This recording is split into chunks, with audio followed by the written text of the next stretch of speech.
그 남자와 결혼한 후 어느 날부터 아버지는 뼈만 앙상하게 남을 만큼 말라갔습니다. 그 이유를 도저히 알 수 없어 의심스러운 마음에 집안에 CCTV를 설치했고 며칠 뒤 CCTV 화면을 확인하는 그 순간 도저히 믿기 힘든 충격적인 장면을 보고 말았습니다. 구독 버튼을 눌러주시면 매주 놀랍고 감동적인 이야기를 들려드립니다. 오늘의 이야기 시작합니다. 그날은 유진 씨가 아버지 약을 타러 간 날이었습니다.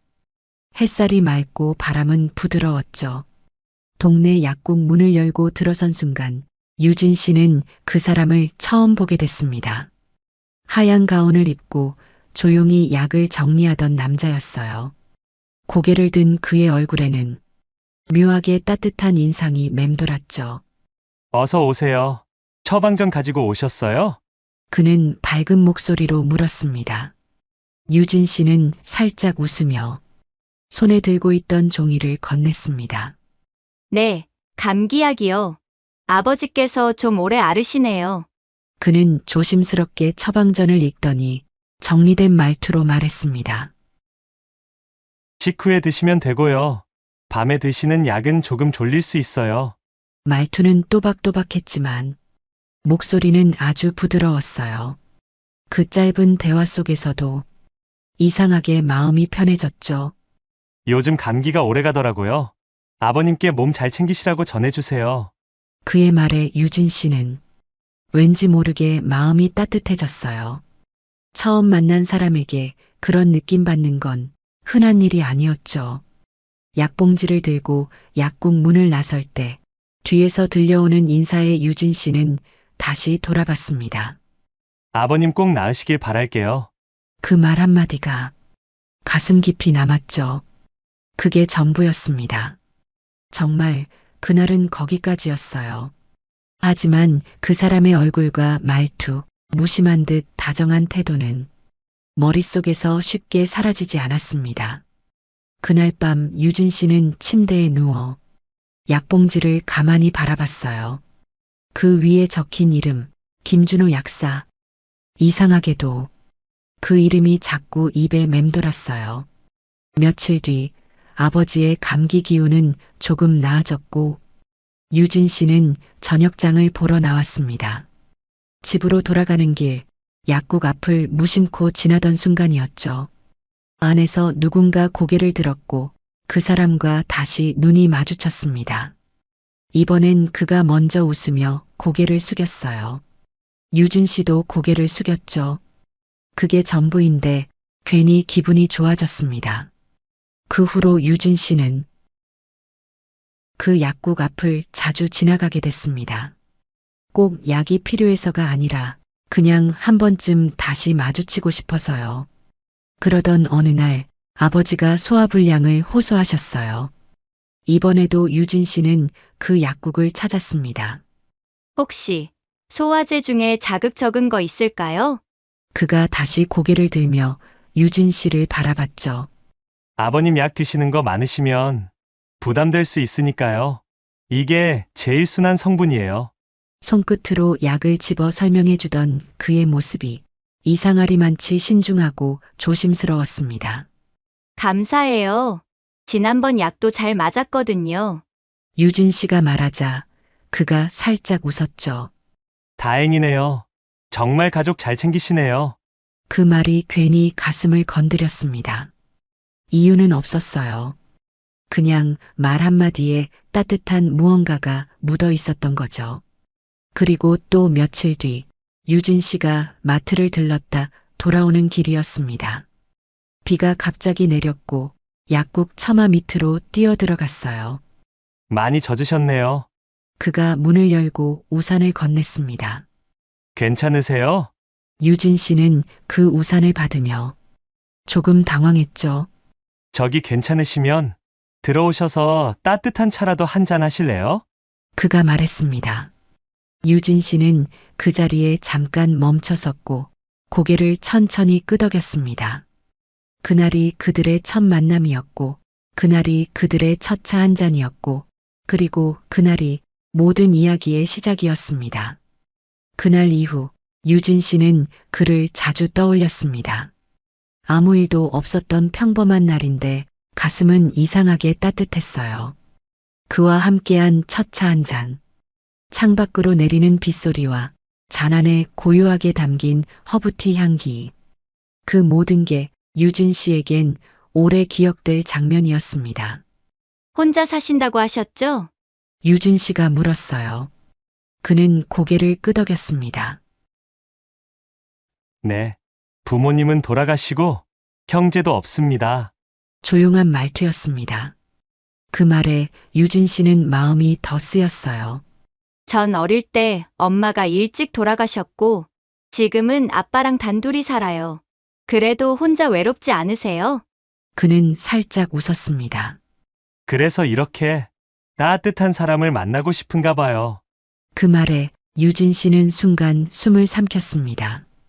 그날 이후로 두 사람의 만남은 자연스럽게 이어졌습니다. 길거리 포장마차에서 어묵을 함께 먹고 시내에 나가 영화도 한 편 봤죠. 무슨 영화를 봤는지보다 그 사람이 옆에 있다는 사실이 더 중요했어요. 제가 유진 씨를 좋아하는 것 같아요. 그가 고백했던 날, 그 말이 조용히 그녀의 심장을 파고 들어왔습니다. 유진 씨는 말없이 고개를 끄덕였고 입가에 작게 웃음이 번졌죠. 그 순간부터 그 사람은 그냥 좋은 사람이 아니라 사랑하고 싶은 사람이 되었습니다. 그리고 몇 달 후 그는 유진 씨에게 조용히 말했습니다. 혹시 아버님께 인사드려도 될까요? 유진 씨는 잠깐 당황했지만 속으로는 이미 대답을 정해두고 있었어요. 네, 좋아요. 우리 집에 같이 가요. 아버지 최종석 씨가 살고 있는 집은 서울 근교의 단독주택이었습니다.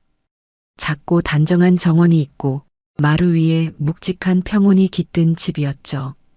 그날 그는 깔끔한 셔츠에 코트를 입고 정중하게 인사했습니다. 처음 뵙겠습니다. 김준호라고 합니다. 최종석 씨는 조용히 그를 바라봤습니다. 그러다 살짝 미소를 지었습니다. 그래요. 잘 왔어요. 앉으시죠. 식탁에는 유진 씨가 준비한 손수 만든 반찬들이 놓였습니다. 그는 고개를 숙이며 감사 인사를 하고 정갈하게 젓가락을 들었죠. 아버님, 요즘 건강은 괜찮으세요? 그의 질문은 정중했고 그 속에 작은 진심이 묻어 있었어요. 약은 꼭 식후에 드시고 계신 거죠? 그 말에 최종석 씨는 조금 놀란 듯 했지만 곧 고개를 끄덕였습니다. 그렇죠. 딸이 꼼꼼하게 챙기니까요. 좋은 약이 중요하니까요. 제가 직접 신경 쓰고 챙기겠습니다.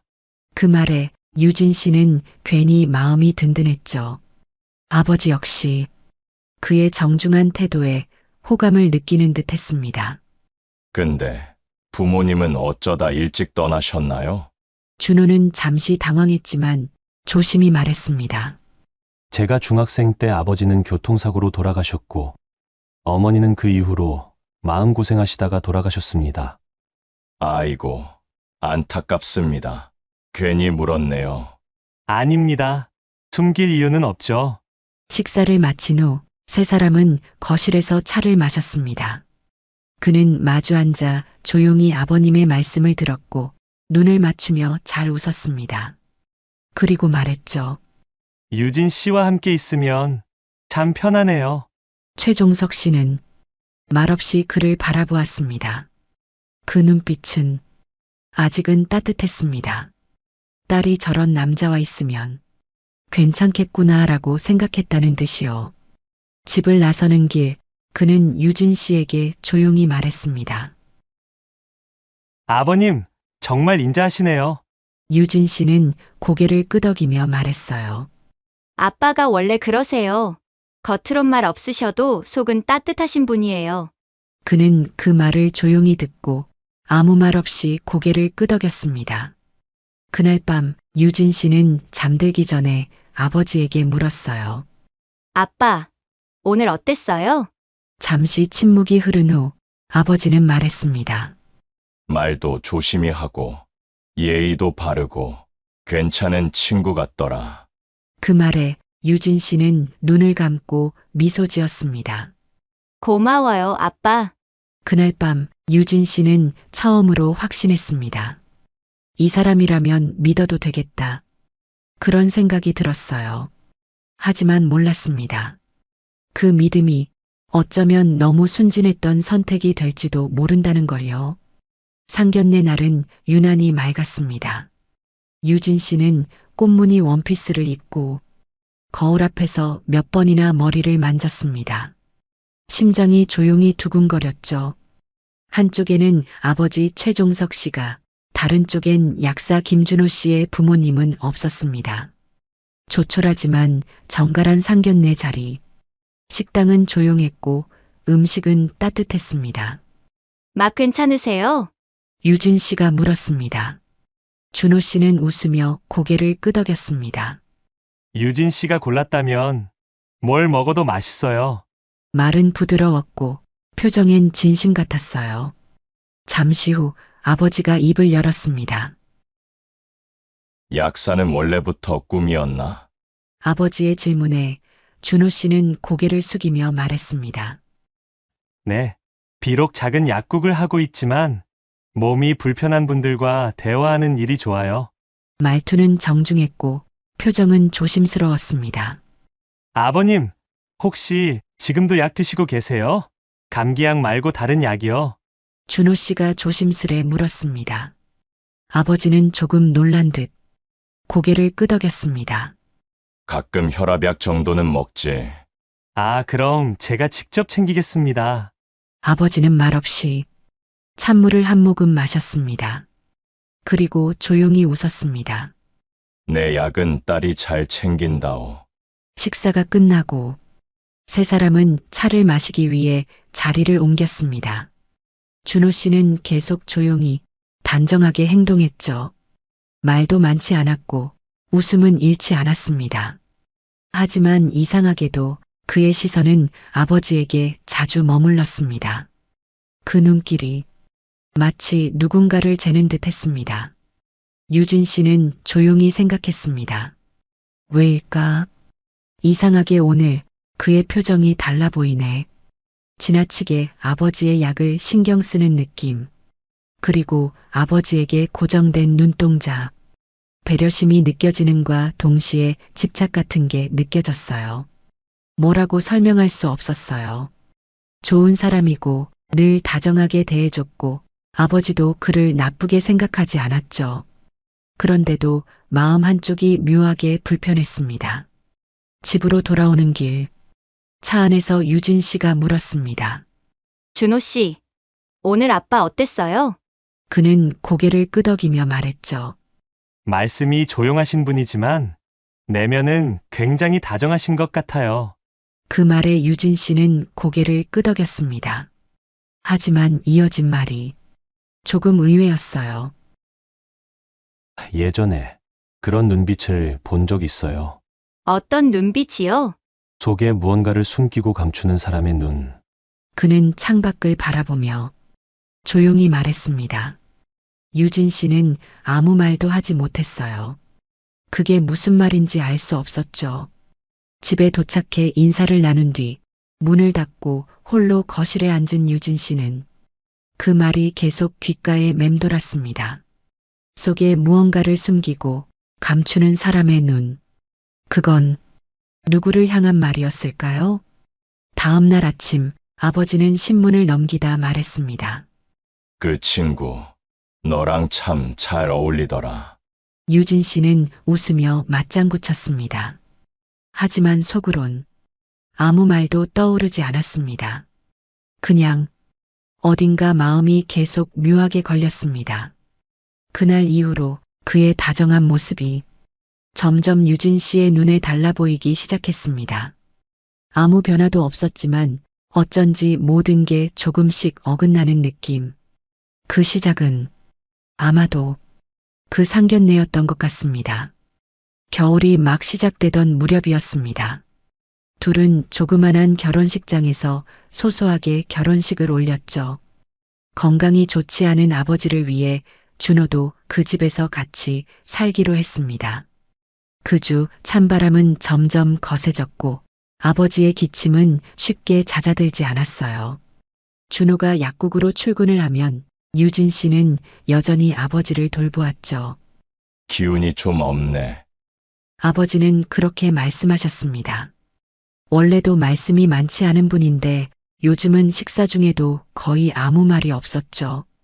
유진 씨는 괜히 마음이 불편해졌습니다. 병원 가보셔야 되는 거 아니에요? 아버지는 손을 저었어요. 그냥 감기가 안 떨어져서 그래. 말씀은 그렇게 하셨지만 얼굴빛이 너무 허옇게 질려 있었습니다. 며칠 뒤 식사 중 아버지가 젓가락을 놓으셨어요. 배가 안 고파. 한마디로 식사를 마치셨습니다. 유진 씨는 그 모습을 조용히 바라봤습니다. 이상했어요. 아버지는 원래 입맛이 꽤 좋은 분이었거든요. 요즘 피곤하신가 봐요. 유진 씨가 조심스럽게 물었습니다. 아버지는 미소도 없이 고개만 끄덕였죠. 몸이 무겁다. 잠이 자도 부족해. 그날 밤 유진 씨는 약 봉투를 꺼내 다시 들여다봤습니다. 김준호 약국이라는 이름이 선명했죠. 약은 늘 그가 직접 챙겨줬습니다. 정성스럽게 정리된 봉투, 꼼꼼히 적힌 복용 시간. 의심할 이유가 없었습니다. 오히려 유진 씨는 걱정했어요. 혹시 약이 너무 약해서 그런 건 아닐까?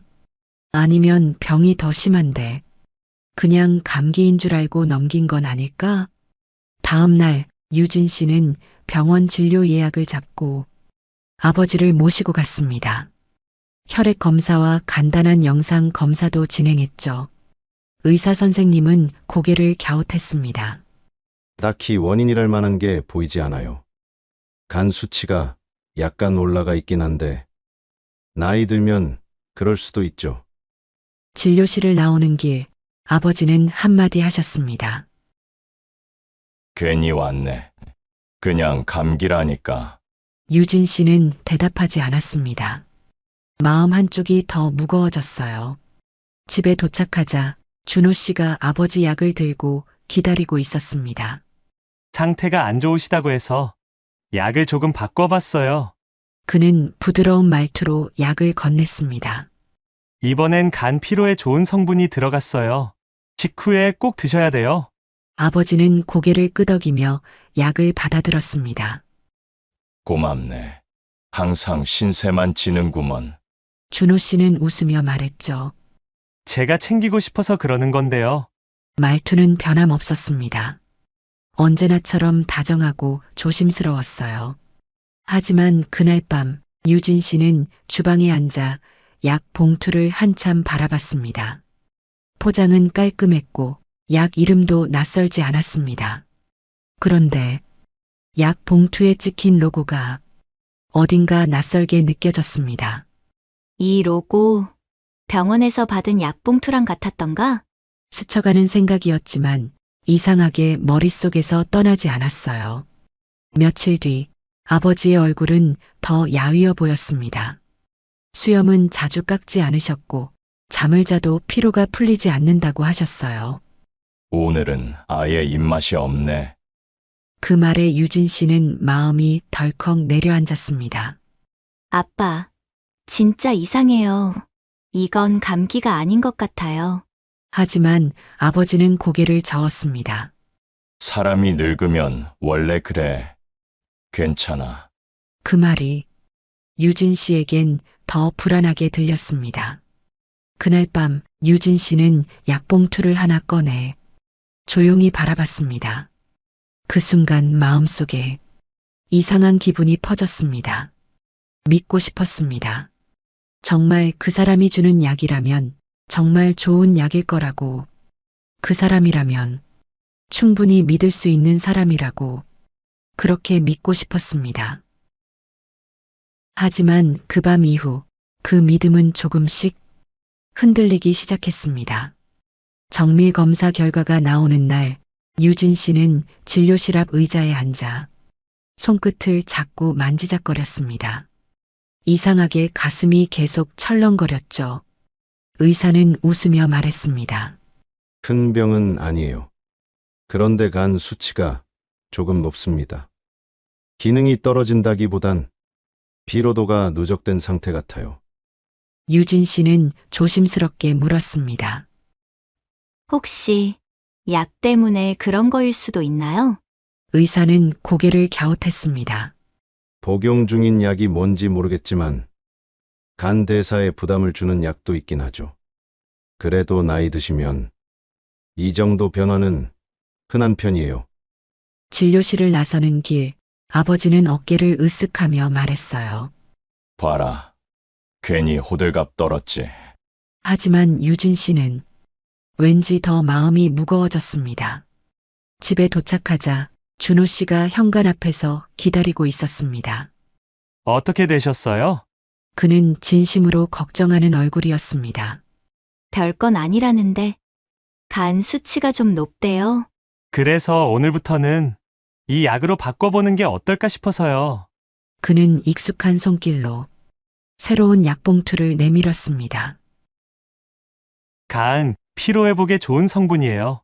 부담도 적고요. 유진 씨는 약봉투를 바라봤습니다. 깔끔한 비닐 포장, 정갈하게 붙은 라벨, 정확한 복용 시간까지 완벽해 보였습니다. 아버지는 아무 말 없이 약을 받아들었고 매번 고맙네. 한마디 남긴 채 방으로 들어가셨습니다. 준호 씨는 유진 씨를 바라보며 말했죠. 제가 더 신경 쓸게요. 그 말이 고마웠지만 왠지 모르게 불안하기도 했죠. 유진 씨는 방에서 문득 그런 생각이 들었습니다. 약을 이렇게 자주 바꿔도 괜찮은 걸까? 그리고 또 하나. 왜 병원 약과 포장이 이렇게 똑같지? 몇 달 전 병원에서 받은 약봉투를 서랍 깊은 곳에서 꺼내 비교해 봤습니다. 놀라울 정도로 같았습니다. 폰트, 라벨 위치, 색감까지. 그런데 뭔가 달랐습니다. 로고가 미세하게 다르다는 걸 유진 씨는 알아챘어요. 거의 복사한 것처럼 보였지만 한쪽 곡선이 아주 살짝 휘어져 있었습니다. 정말 자세히 보지 않으면 절대 눈치챌 수 없는 차이였어요. 이거 직접 만든 건가? 스스로도 이상한 생각이라 여겼지만 그 밤 이후 유진 씨는 불안한 눈으로 약봉투를 바라보게 됐습니다. 며칠 뒤 아버지의 컨디션은 여전히 좋아지지 않았습니다. 입맛이 없고 피곤하다고 하셨죠. 잠이 와도 자도 피곤하다. 아버지는 그렇게 말씀하셨습니다. 유진 씨는 그 말을 듣는 순간 다리가 순간적으로 힘이 풀리는 것 같았어요. 그저 감기 후유증일까? 노화일까? 아니면 정말 다른 무언가가 있는 걸까? 그날 저녁 유진 씨는 약봉투를 들고 다른 약국으로 갔습니다. 이 약 정식으로 나온 약 맞나요? 조심스럽게 물었죠. 직원은 고개를 끄덕였습니다. 네. 원래 병원 처방전 있는 제품이에요. 약국에서 받으신 거면 믿고 드셔도 돼요. 돌아오는 길 유진 씨는 하늘을 올려다봤습니다. 구름은 잔잔했고 바람도 없었습니다. 하지만 마음속은 점점 더 흐려지고 있었습니다. 집에 돌아오자 준호 씨가 미리 와 있었습니다. 아버님 식사하셨어요? 유진 씨는 고개를 끄덕였지만 눈을 피했습니다. 준호 씨는 아무 말 없이 그녀의 눈을 바라봤습니다. 그 순간 무언가를 꿰뚫고 보는 듯한 기분이 들었습니다. 그 밤 유진 씨는 잠들지 못했습니다. 그 사람을 의심하고 싶지 않았어요. 믿었으니까요. 사랑하니까요. 하지만 마음 한쪽에서 무언가가 조용히 말했습니다. 그 약 정말 병원에서 나온 게 맞을까? 불안은 언제나 아주 작은 데서 시작된다고 하죠. 유진 씨도 그랬습니다. 약 봉투의 로고, 아주 미세하게 휘어진 곡선. 다시 보아도 분명 병원에서 주던 봉투와 달랐습니다. 하루 이틀은 애써 넘겼습니다. 설마 하는 마음으로요. 하지만 의심이 머릿속에서 자라기 시작하자 작은 것도 그냥 지나치지 못했습니다. 어느 날 밤 준호 씨가 약국 야근이라고 하며 늦게 들어온 날이었습니다. 그는 그대로 씻고 곧바로 잠들었죠. 유진 씨는 조용히 거실 서랍 쪽으로 걸음을 옮겼습니다. 손이 떨렸습니다. 열지 말까, 그냥 믿을까? 하지만 마음속 어딘가에서 확인해 보라는 속삭임이 끊이지 않았습니다. 서랍 안은 깔끔했습니다. 노트북, 명함, 연필꽂이, 그리고 맨 아래 검은 박스 하나가 있었습니다. 그 박스를 열었을 때 유진 씨는 그 자리에 굳었습니다. 그 안엔 병원 약봉투와 똑같은 디자인의 봉투들이 정렬된 상태로 쌓여 있었습니다. 병원 로고까지 완벽하게 인쇄된, 하지만 분명히 병원 것이 아닌 봉투들, 그 안에 약들도 있었습니다. 겉보기엔 정상이었죠. 하지만 이미 유진 씨의 눈엔 모든 게 다르게 보였습니다. 왜 이걸 이렇게 많이 갖고 있지? 그 순간 가슴이 세게 뛰기 시작했어요. 숨이 막힐 것 같았습니다. 뒤에서 인기척이 나자 유진 씨는 급히 서랍을 닫았습니다. 다행히 준호 씨는 그대로 자고 있었죠. 하지만 그날 밤 유진 씨는 단 1분도 눈을 감지 못했습니다. 다음 날 아침 준호 씨는 평소처럼 다정하게 웃었습니다. 오늘은 유진 씨 좋아하는 샐러드 준비했어요. 그의 말은 변함없었고 미소도 여전했지만 이상하게 손끝이 싸늘했습니다. 식탁에 마주 앉은 유진 씨는 눈을 들지 못했습니다. 그가 건넨 접시를 받아들며 머릿속에선 자꾸 어젯밤 서랍이 떠올랐습니다. 준호 씨, 약 봉투는 다 어디서 나는 거예요? 그는 살짝 웃으며 대답했죠. 인쇄소에 요청하면 되죠? 병원에서 쓰는 규격이 따로 있는 건 아니니까요. 말은 맞았습니다. 하지만 그 설명은 더 큰 불안을 낳았습니다. 그럼 약도 직접 조제하시는 거예요? 당연하죠. 그게 제가 하는 일이잖아요. 그의 표정은 여전히 다정했지만 말끝에 묘한 단호함이 섞여 있었습니다. 그날 이후 유진 씨는 모든 게 달라 보였습니다. 아버지께 드리는 약봉투, 약을 꺼내는 손놀림, 식후에 잊지 말라며 건네는 말투까지도 사랑했던 사람이 가장 무서운 얼굴을 하고 있을지도 모른다는 생각. 그건 사랑보다 더 무서운 감정이었습니다.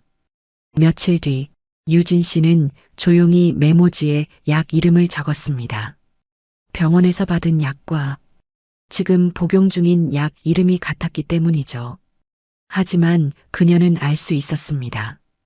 겉이 같다고 속도 같으란 법은 없잖아. 그날 밤 아버지는 유난히 피곤해 보였습니다.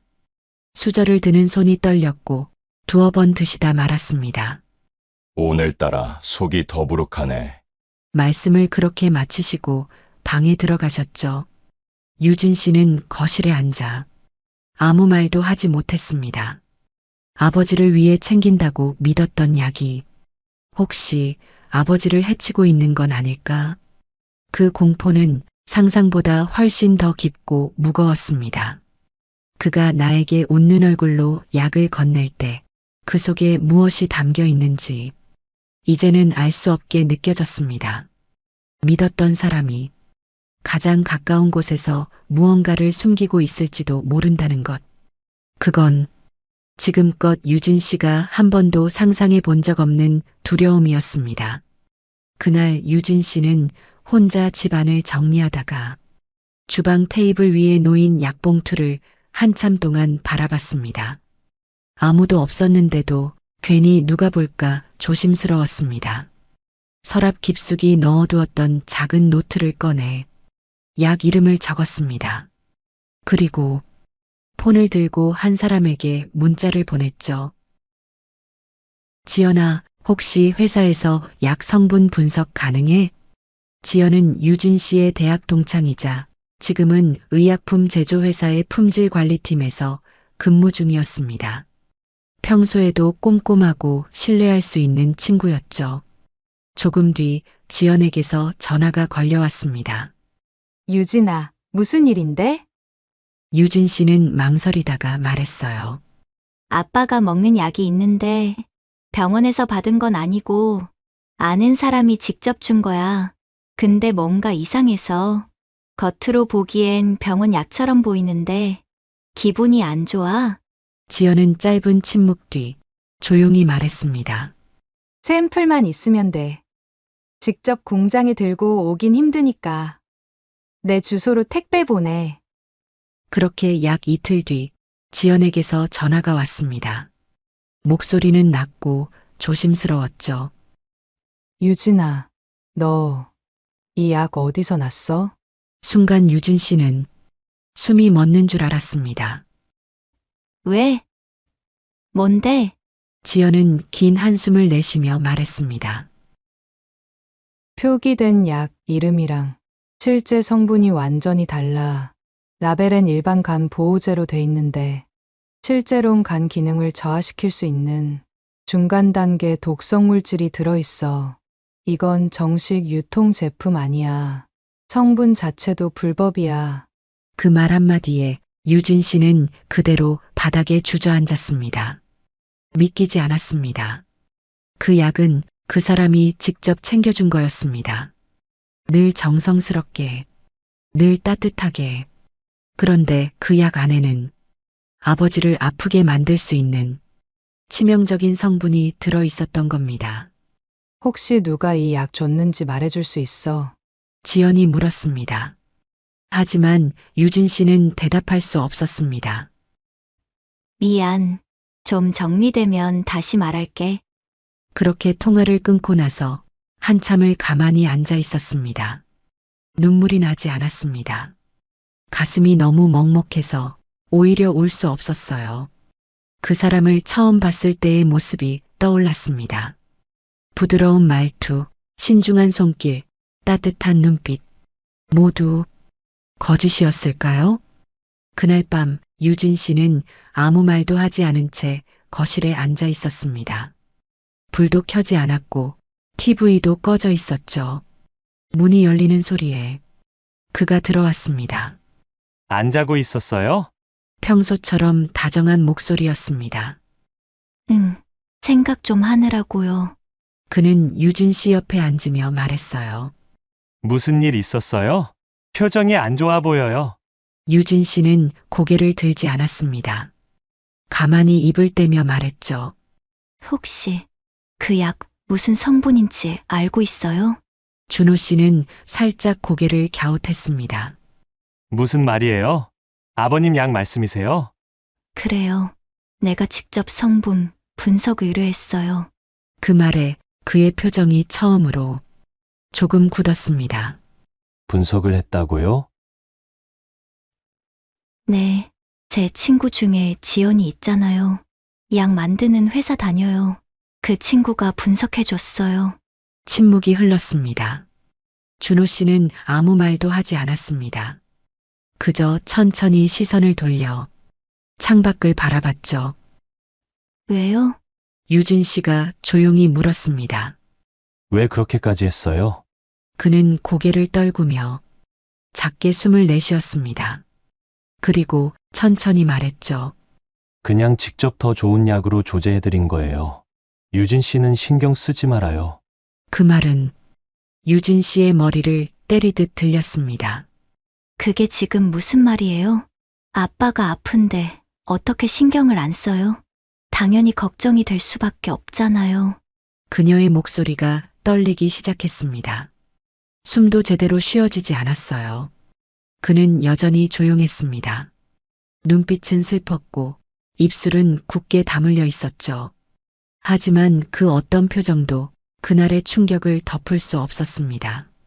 그날 밤 유진 씨는 처음으로 그 사람에게 분노를 느꼈습니다. 믿고 사랑했던 사람에게 숨겨진 얼굴이 있다는 걸 알게 되었을 때 사랑은 이제 공포가 되었습니다. 지연에게 분석 결과를 들은 이후 유진 씨는 며칠을 멍하니 지냈습니다. 무엇을 먹어도 무엇을 들어도 그 사람의 말 한마디가 계속 머릿속을 맴돌았어요. 그냥 직접 더 좋은 약으로 조제해드린 거예요. 유진 씨는 신경 쓰지 말아요. 그게 무슨 뜻이었을까요? 무엇을, 왜, 아버지에게 무슨 짓을 하고 있는 걸까요?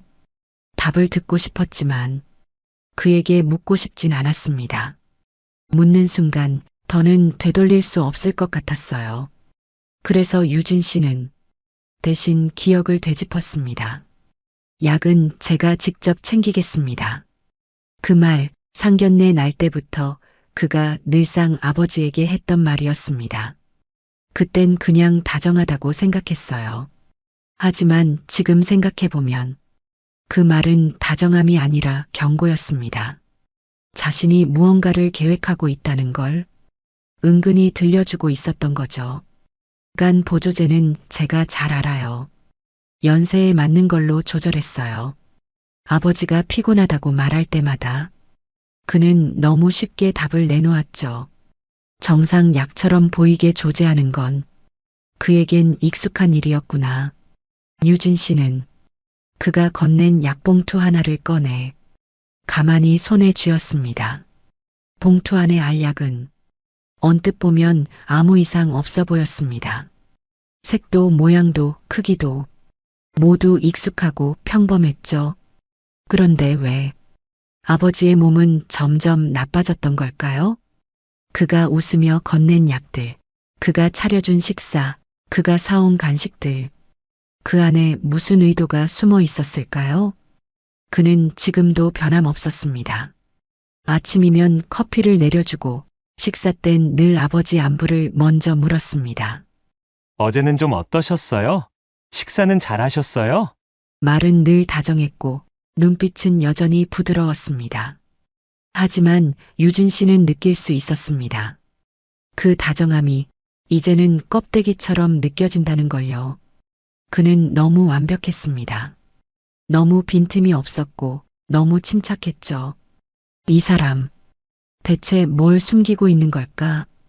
왜 이런 짓을 하는 걸까? 유진 씨는 더는 견딜 수 없었습니다. 이대로 그의 말을 믿고 가만히 두는 건 안 된다는 생각이 들었죠. 그래서 그녀는 보기로 했습니다. 그가 약을 어떻게 다루는지, 그 약 속에 어떤 행동이 숨어 있는지 직접 눈으로 확인하기로 했습니다. 며칠 뒤 그가 외출 중일 때 유진 씨는 집 안 곳곳을 살폈습니다. 그리고 약장 근처 천장 모서리에 작은 CCTV 기기를 설치했습니다. 작은 렌즈 하나만 드러난 초소형 장치였죠. 움직임이 감지되면 자동으로 녹화가 시작되는 방식. 지연의 지인에게 빌린 장비였습니다. 설치를 마친 뒤 유진 씨는 한참 동안 그 앞에서 서 있었습니다. 숨이 막힐 만큼 떨렸지만 이젠 확인해야만 했습니다. 이 사람이 정말 나쁜 사람인지 아니면 내가 무언가를 오해하고 있는 건지. 그날 저녁 그는 언제나처럼 퇴근 후 집에 돌아왔습니다. 현관에 들어서며 말했죠. 오늘 유진 씨는 뭐 했어요? 유진 씨는 조용히 웃었습니다. 별일 없었어요. 청소 좀 하고 집에서 쉬었어요. 그는 고개를 끄덕이며 다정하게 말했습니다. 아버님 약은 오늘 밤 것도 제가 챙겨드릴게요. 그 말에 유진 씨는 가슴이 덜컥 내려앉았습니다. 괜찮아요. 제가 알아서 드릴게요. 아니에요. 그건 제가 늘 하던 일이잖아요. 그는 미소를 머금고 그렇게 말했습니다. 그리고 부엌 선반 쪽으로 걸어가 자신의 검은 가방을 열었습니다. CCTV는 그 움직임을 조용히 기록하고 있었습니다. 유진 씨는 거실에 앉아 등 뒤로 들리는 그의 소리를 들으며 조용히 손을 움켜쥐었습니다. 그 밤 작고 무거운 진실 하나가 기록되고 있었습니다. 다정한 말과 부드러운 미소, 그 안에 감춰진 또 다른 얼굴. 유진 씨는 드디어 그것을 보기로 한 것이었습니다. 다음 날 아침, 유진 씨는 집안이 고요할 때를 기다렸습니다. 준호 씨는 출근했고 아버지는 방에서 조용히 쉬고 계셨죠. 유진 씨는 노트북을 꺼내 CCTV 연결 영상을 재생했습니다. 처음 몇 분은 아무 일도 없었습니다. 그는 늘 하던 대로 약 봉투를 꺼내고 테이블에 올려뒀습니다. 하지만 10분쯤 지나 그는 자신의 가방을 열었습니다. 그리고 익숙한 움직임이 보였습니다. 기존 약 봉투에서 무언가를 꺼냈고 다른 통에서 알약을 하나씩 조심스럽게 꺼내 그 봉투 안에 다시 넣었습니다. 유진 씨는 손으로 입을 막았습니다. 그 장면은 조용했고 너무 침착했습니다. 하지만 그 조용함이 더 무서웠어요. 그는 익숙한 손놀림으로 라벨을 다시 눌러 붙였습니다. 그리고 마치 아무 일도 없었다는 듯 그 봉투를 약장에 넣었죠. 유진 씨는 그 순간 확신했습니다. 이 사람은 지금 아버지의 약을 바꿔치기 하고 있는 중이라는 걸. 왜 그랬을까? 어떻게 이토록 침착하게. 그날 밤 그는 아무 일도 없었다는 얼굴로 돌아왔습니다. 오늘 저녁엔 찜해 드릴게요. 아버님 요즘 입맛 없으시죠? 유진 씨는 그가 내민 반찬 그릇을 바라보다가 겨우 고개를 끄덕였습니다. 고마워요. 그는 그 말에 환하게 웃었죠. 제가 챙기고 싶어서 그래요. 그 미소는 정말로 다정했습니다. 그래서 더 무서웠어요. 사람이 이렇게 아무렇지 않은 얼굴로 누군가를 조금씩 망가뜨릴 수도 있다는 걸. 유진 씨는 스스로에게 물었습니다. 지금 이 사람 날 사랑하고 있는 걸까? 아니면 내 옆에 있는 모든 게 다 연기일까? 그는 다음 날도 아버지 방 앞에서 조심스레 문을 두드렸습니다. 식사는 조금 하셨어요? 오늘 약은 따뜻한 물에 드시는 게 좋아요. 아버지는 여전히 그를 고마워했습니다. 덕분에 요즘은 편하네. 그 말에 유진 씨는 가슴이 쿡 하고 아팠습니다. 믿고 계신 거예요, 아빠는. 그 사람을요. 아무것도 모르고. CCTV 영상이 자꾸 떠올랐습니다. 가방에서 꺼낸 그 병, 조심스럽게 꺼낸 알약들. 그가 라벨을 눌러 붙이는 그 순간까지도 표정 하나 변하지 않았습니다. 완벽했어요. 너무도 자연스럽고 능숙했습니다. 그날 밤 유진 씨는 혼자 거실에 앉아 불 꺼진 채로 생각했습니다. 이 사람은 언제부터 이런 걸 계획한 걸까? 왜 하필 우리 가족이었을까? 그를 사랑했던 시간, 그와 함께 웃었던 날들. 그 모든 것이 갑자기 멀게 느껴졌습니다. 하지만 마음 한쪽은 아직도 믿고 싶어 했습니다. 혹시 무슨 사정이 있던 건 아닐까? 내가 모르는 무언가가 있었던 건 아닐까? 그렇게 생각하고 싶었어요. 그래야 이 감정의 무게를 견딜 수 있을 것 같았거든요. 하지만 그날 밤 영상 속 그 사람의 손놀림은 유진 씨에게 말해주고 있었습니다. 나는 지금 거짓 없는 얼굴로 너를 속이고 있어. 다정함은 진심일 수 있어도 행동은 거짓을 숨기지 못했습니다. 그 사람은 웃고 있었고 유진 씨는 그 미소 속에서 무서운 진실을 확인하고 있었습니다. 그날 밤 유진 씨는 참지 못했습니다. 그 사람에게 직접 물어야겠다는 생각이 들었어요. 영상으로 확인했고 마음속 확신도 생겼지만 말로 듣지 않으면 도무지 견딜 수 없었습니다. 준호 씨는 식사를 마치고 설거지를 하고 있었습니다. 물소리가 부엌 안에 고요히 퍼지고 있었죠. 유진 씨는 천천히 그 뒤에 섰습니다. 할 말 있어요. 그는 고개를 돌리며 미소를 지었습니다. 무슨 일이에요? 유진 씨는 숨을 한번 삼키고 말했습니다. 당신, 아버지 약 바꿨죠? 준호 씨는 순간 눈을 깜빡였습니다. 그 표정에는 놀람도 당황도 없었어요. 오히려 조용한 무표정이 잠시 스쳤습니다. 무슨 말이에요? 그가 조용히 되물었습니다. 약 바꿨냐고요. CCTV에 다 찍혔어요.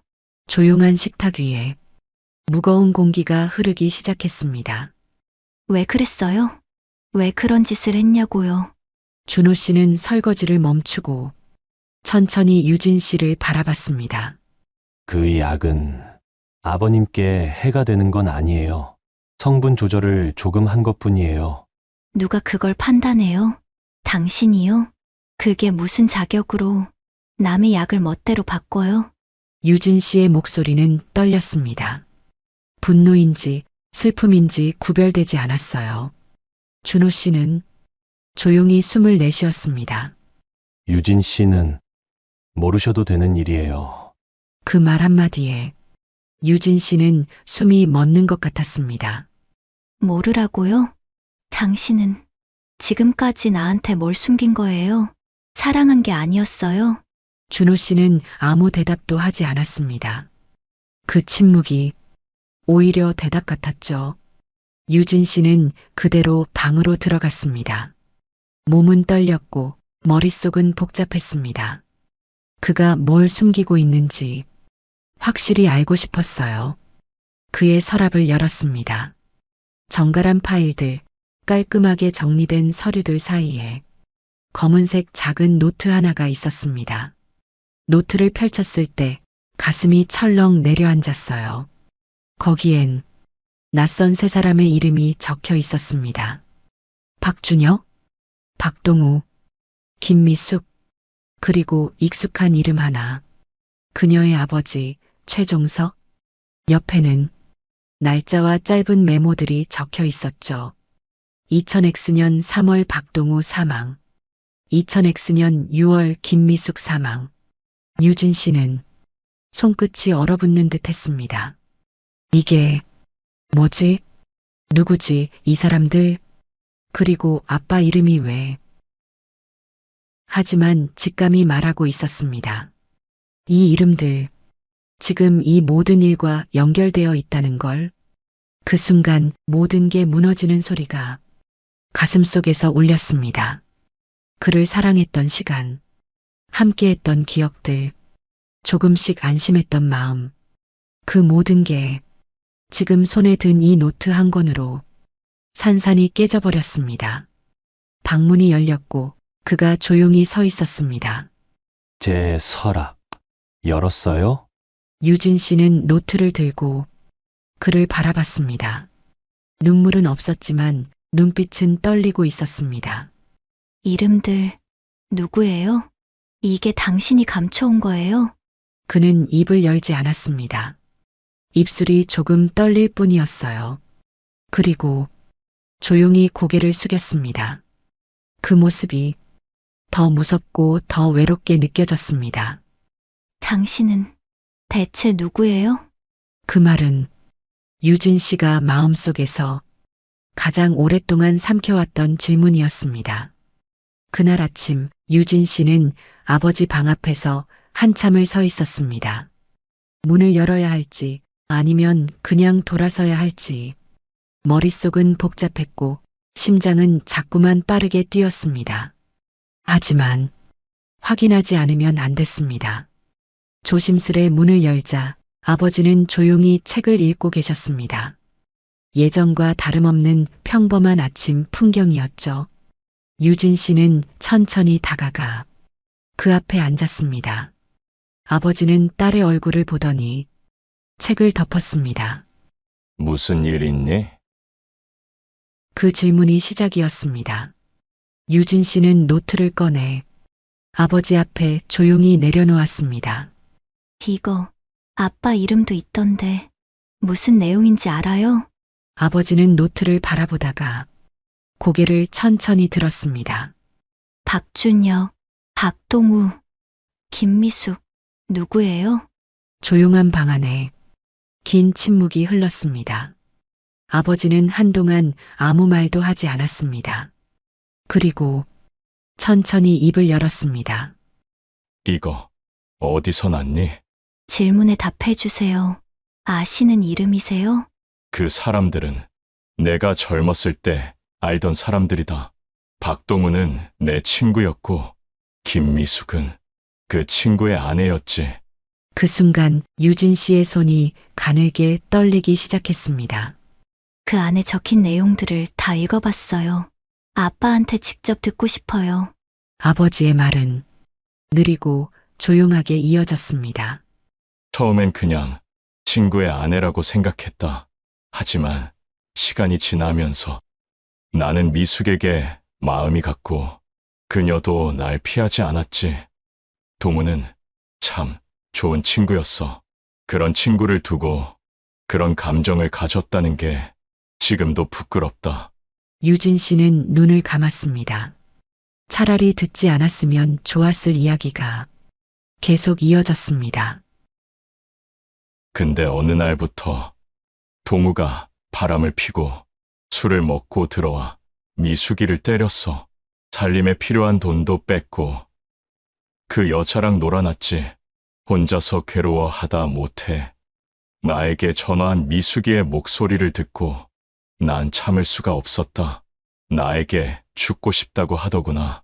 난 그걸 못 들은 척 할 수 없었지. 난 미숙이를 사랑했으니까. 하지만 그녀는 내 친구의 아내였지. 그때 내 마음속에 무섭게 스쳐간 생각이 하나 있었어. 동우가 없으면 내가 미숙을 가질 수 있겠구나. 그 한 문장에 유진 씨의 가슴이 무너져 내렸습니다. 그래서 내가 동우, 그 친구를 아빠가 친구를 죽였다는 거예요? 아버지는 고개를 숙였습니다. 내가 직접 손댄 건 아니야. 그땐 돈만 주면 다 해주는 심부름 센터를 통해 교통사고로 가장했어. 그쪽 사람이 뺑소니 사고인 척 치고 달아났지. 동우는 현장에서 죽었다. 미숙에겐 진실을 말했어. 난 그때 내가 그녀를 도와준 거라고 생각했어. 그녀는 놀란 표정으로 나를 밀치며 화를 냈어. 이후론 연락이 끊겼지. 그리고 며칠 후 집에서 스스로 목숨을. 그 말에 유진 씨는 그 자리에 주저앉았습니다. 그럼 박준혁은 누구예요? 그 두 사람의 아들. 아버지는 눈을 감았습니다. 유진 씨는 두 손으로 얼굴을 감쌌습니다. 눈물이 줄줄 흘렀지만 그건 단지 슬픔 때문만은 아니었습니다. 분노와 충격, 혐오와 죄책감이 모두 뒤엉킨 눈물이었습니다.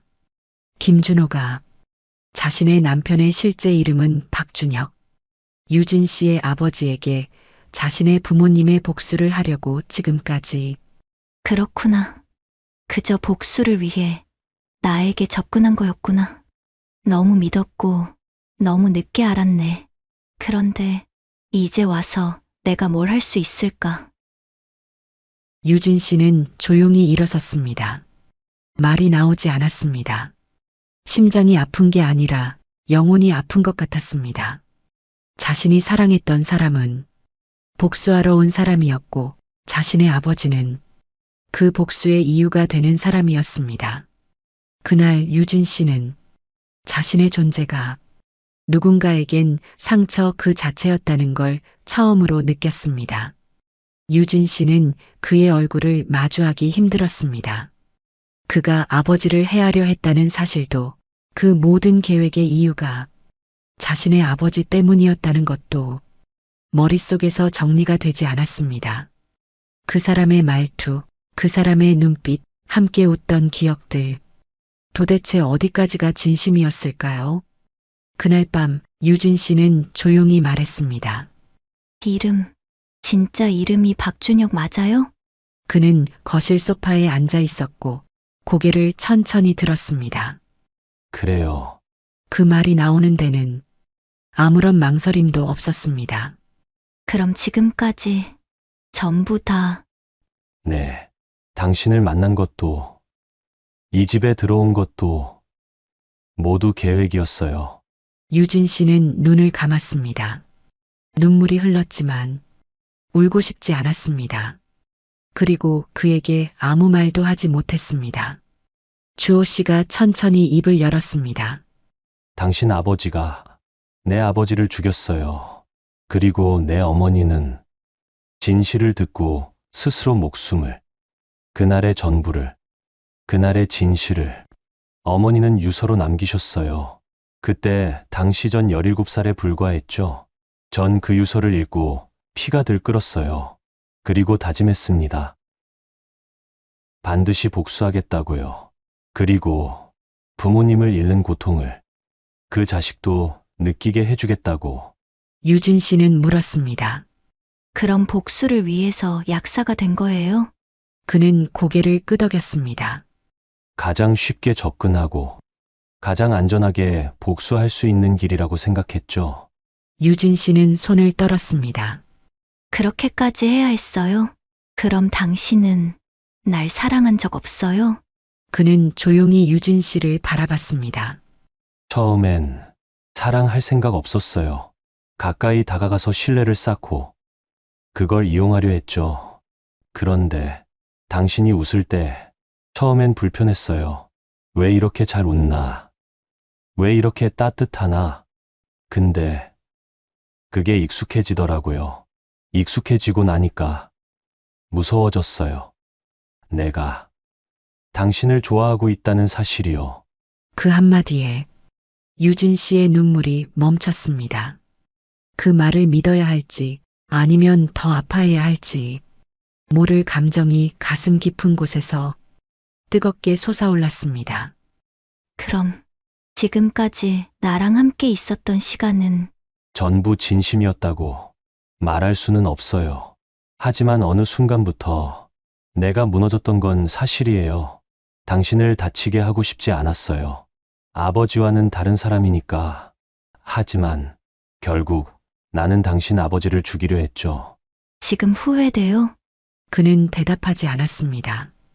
그 대신 조용히 고개를 떨구었습니다. 당신이 날 미워해도 돼요. 모든 게 사실이니까.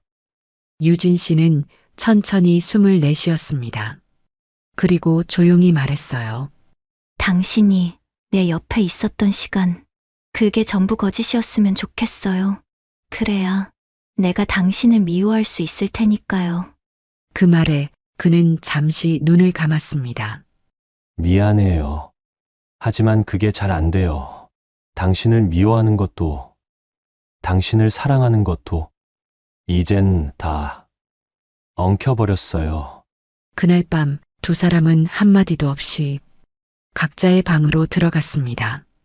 유진 씨는 침대에 누운 채 눈을 감지 못했습니다. 그가 복수를 위해 살아온 시간, 그 복수 속에 자신이 있었다는 사실, 그리고 그 사람의 눈에 잠깐 비친 진심의 조각들, 그게 유진 씨를 더 아프게 했습니다. 그날 새벽 아버지는 갑자기 쓰러졌습니다. 유진 씨는 부엌에서 물을 마시던 중 방 안에서 들려오는 둔탁한 소리에 놀라 달려갔습니다. 바닥에 쓰러진 아버지. 얼굴은 창백했고 숨은 얕고 빠르게 끊겼습니다. 119에 전화를 걸면서 손이 마구 떨렸습니다.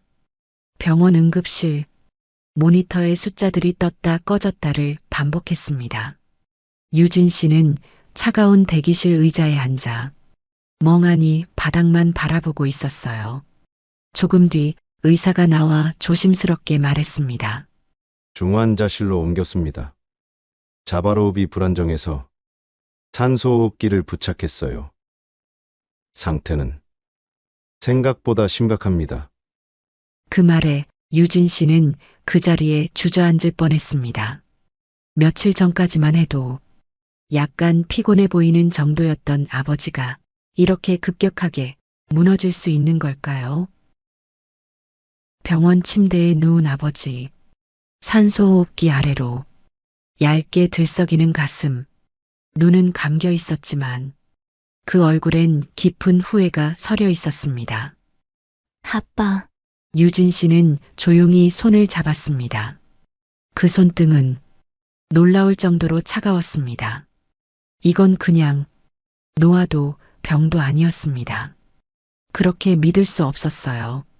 이 모든 게 그 약 때문이라는 생각이 머릿속을 떠나지 않았습니다. 그날 밤 유진 씨는 병원 침대 옆에서 아버지의 손을 꼭 잡고 있었습니다. 아버지는 잠시 눈을 떴고 딸을 바라봤습니다. 준호가, 준혁이, 맞지? 유진 씨는 말없이 고개를 끄덕였습니다. 널 이렇게 만들어서 정말 미안하다. 유진 씨는 그 말에 아무 말도 하지 못했습니다. 그저 손만 더 세게 잡았을 뿐이었죠. 사람이 죄를 지으면 그게 몸에 남는단다. 머리로 지운다고 지워지는 게 아니더라. 그 다음 날 병원 간호사가 급히 달려왔습니다. 유진 씨가 병실에 도착했을 땐 이미 늦은 뒤였습니다. 산소호흡기는 침대 옆 바닥에 놓여 있었고 기계는 삐하는 평음을 길게 내고 있었습니다. 모니터에는 더 이상 변화가 없었습니다. 의사가 말했습니다.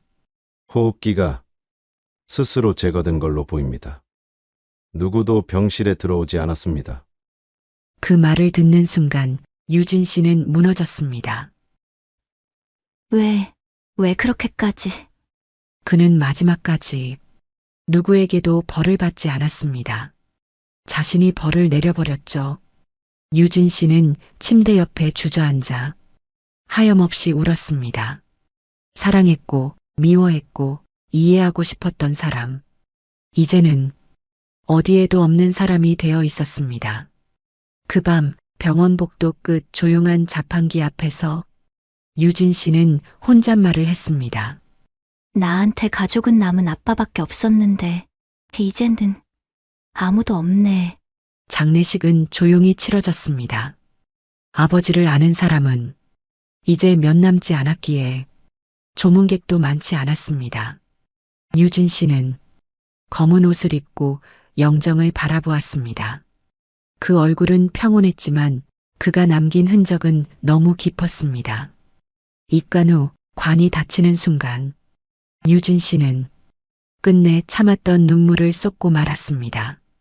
그 사람을 원망했지만 그 사람은 사랑했던 아버지이기도 했기에 그 상실은 너무나 아팠습니다.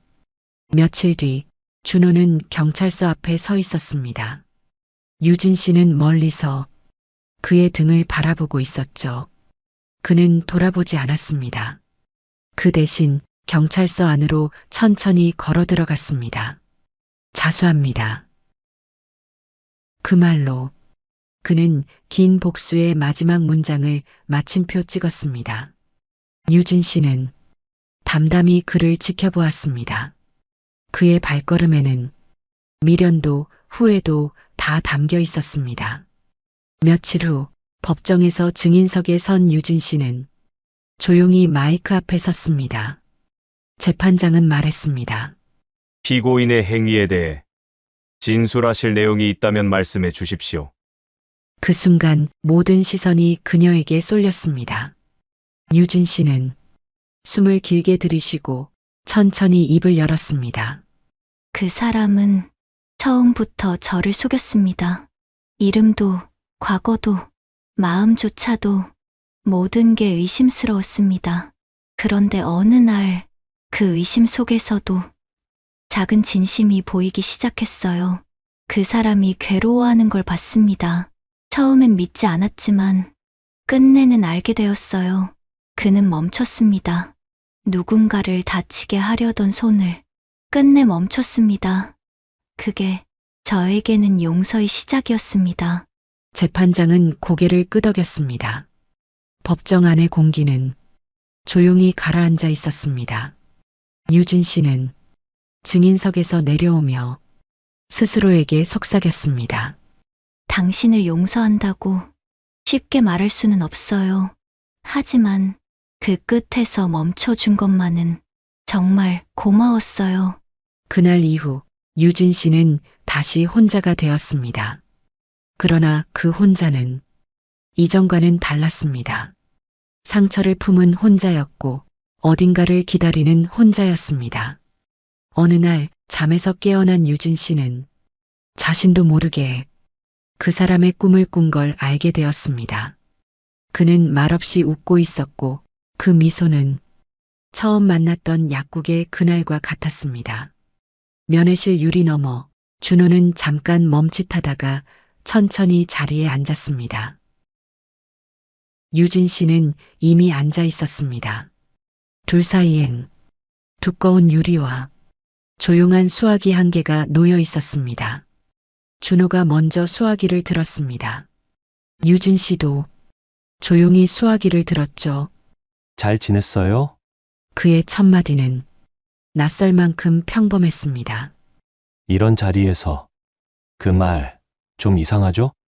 유진 씨는 작게 웃었습니다. 그냥 당신 얼굴 한번 보고 싶었어요. 그날 이후 계속 생각났거든요. 그날 법정에서요. 당신이 고개 숙인 모습, 그게 잊히지 않았어요. 잠시 침묵이 흘렀습니다. 두 사람 다 말을 고르기 시작했습니다. 여기서의 시간은 좀 느려요. 혼자 생각할 시간이 많아서 예전보다 더 솔직해졌어요. 그 솔직함으로 나한테 무슨 말 하고 싶어요? 준호는 그 말에 눈을 감았다가 뜨며 말했습니다. 사랑했어요. 처음엔 아니었지만 결국 난 진심으로 당신을 사랑했어요. 유진 씨는 입술을 꽉 깨물었습니다. 알아요. 그 눈빛, 그 말투, 그 손길, 거짓이었던 건 처음뿐이었어요. 준호는 조용히 웃었습니다. 그 말 들으니까 참 다행이에요. 형량은 얼마나 나왔어요? 6년이에요. 생각보다 짧다고들 하더라고요. 둘 사이의 유리는 쉽게 넘을 수 없는 벽이었지만 그날만큼은 그 벽이 투명하게 느껴졌습니다. 기다릴 거예요? 그 질문은 너무도 조심스러웠습니다. 유진 씨는 한참을 말하지 못하다가 조용히 고개를 끄덕였습니다. 사람 마음이 어떻게 될진 모르겠지만 지금은 당신을 기다리고 싶어요. 준호는 눈시울이 붉어졌습니다. 그럼 나도 살아야겠네요. 사실 이제 다 포기하려고 했어요. 제 인생도요. 유진 씨가 날 사랑하지 않을까 두려웠거든요.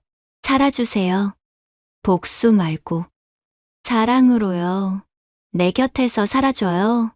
시간 종료를 알리는 벨소리가 울렸습니다. 둘은 천천히 수화기를 내려놓았습니다. 말은 끝났지만 마음은 여전히 서로를 보고 있었습니다. 유진 씨는 자리에서 일어서며 마지막으로 말했습니다. 당신을 원망도 했어요. 제 아버지의 죽음이 당신 때문이라고 생각했죠. 하지만 당신은 날 위해 멈췄고 아버지는 스스로 죗값을 받았어요. 이제 복수 같은 건 다 잊고 사랑으로 나아가요. 우리. 그 말에 준호는 눈을 감고 작은 고개 끄덕임으로 대답했습니다. 면회실을 나서던 유진 씨는 조금 따뜻해진 바람을 느꼈습니다. 세상이 조금씩 다시 움직이고 있음을 느낄 수 있었죠. 밖으로 나서는 그 발걸음은 이젠 혼자가 아닌 누군가를 기다리는 사람의 것이었습니다. 오늘 이야기가 좋으셨다면 구독과 좋아요, 알림 설정을 눌러주시고 주인공에게 따뜻한 응원의 댓글도 많이 부탁드립니다. 시청해주셔서 감사합니다.